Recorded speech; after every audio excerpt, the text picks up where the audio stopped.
AQI Delhi में लगातार बढ़ रहा है, ब्लेम गेम भी चल रहा है। हालांकि ग्रीन क्रैकर को भी मंजूरी मिली है, कैसे आप देख रहे हो? देखिए, ग्रीन क्रैकर को मंजूरी मिलने के बाद दिल्ली के अंदर क्रैकर तो ग्रीन के अलावा हमने कोई अभी तक जानकारी में आया नहीं। AQI बड़ा है, पड़ोस से ज़्यादा AQI है, दिल्ली से ज़्यादा AQI दिल्ली से बाहर के एरियाज़ का है।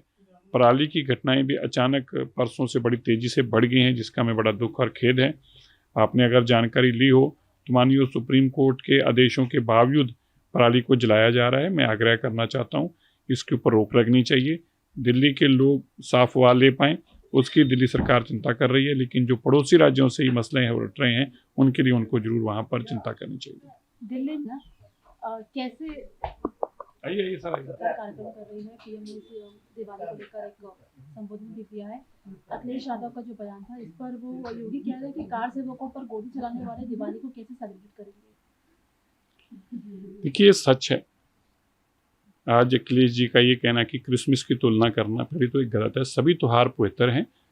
भारत की संस्कृति में दीपावली की बहुत अहमियत है, इसी तरह वेस्टर्न कंट्रीज के अंदर क्रिसमस की, तो हम सभी का सम्मान करते हैं। लेकिन भारत की संस्कृति के प्रति भाव जो हैं अखिलेश जी के वो होने चाहिए, वो नहीं है। इस बात का मुझे खेद है।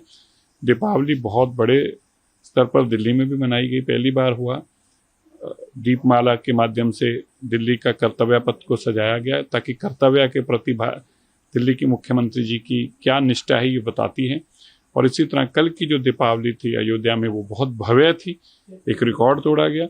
ये हमारे भारत की संस्कृति और हमारे देश की जो आत्मा है, वो उसका ये त्योहार है। इसके लिए इसकी अहमियत बहुत बड़ी है। मैं इसके लिए बधाई भी देता हूँ और धन्यवाद भी। आरएसएस चूंकि विकसित मानसिकता का है, ऐसा ऑपोजिशन कहता है। कर्नाटक में मार्च को भी बंद करने के लिए बोला गया था। देखिए, सुप्रीम हाई कोर्ट ने उसका ऑर्डर करके उस मार्च की इजाज़त दे दी है।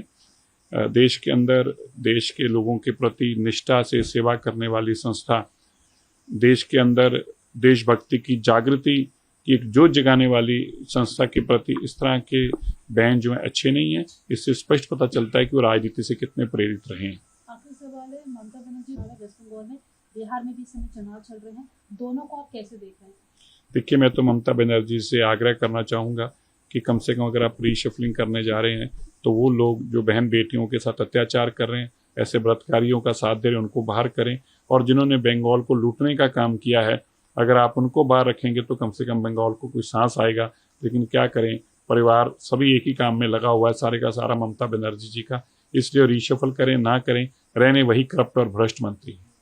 बिहार को कैसे देख रहे हैं? कॉन्फ्लिक्ट भी है बिहार में, अभी सीट शेयरिंग को लेकर भी काफ़ी चीज़ें चल रही है। कुछ नहीं है, बिहार राज्य जो है हमारी गठबंधन अच्छे मार्जिन के साथ और बहुत मेजॉरिटी के साथ जीत के आएगा, क्योंकि बिहार के लोग कामों को वोट डाल रहे हैं। बिहार के लोग जो पिछले मुख्यमंत्री जी के द्वारा ऐसे काम किए गए जिससे हमारी वहाँ बहन बेटियों को सीधा लाभ पहुँचा है, वहाँ की जंगल राज को ख़त्म करने का काम किया है, बिना पर्ची के बिना किसी पैसे के नौकरी मिलने का सीधा काम हुआ है। इसके कारण वहाँ के लोग चाहते हैं कि दोबारा हमारे संगठन की सरकार बने, हमारे अलायंस की सरकार बने।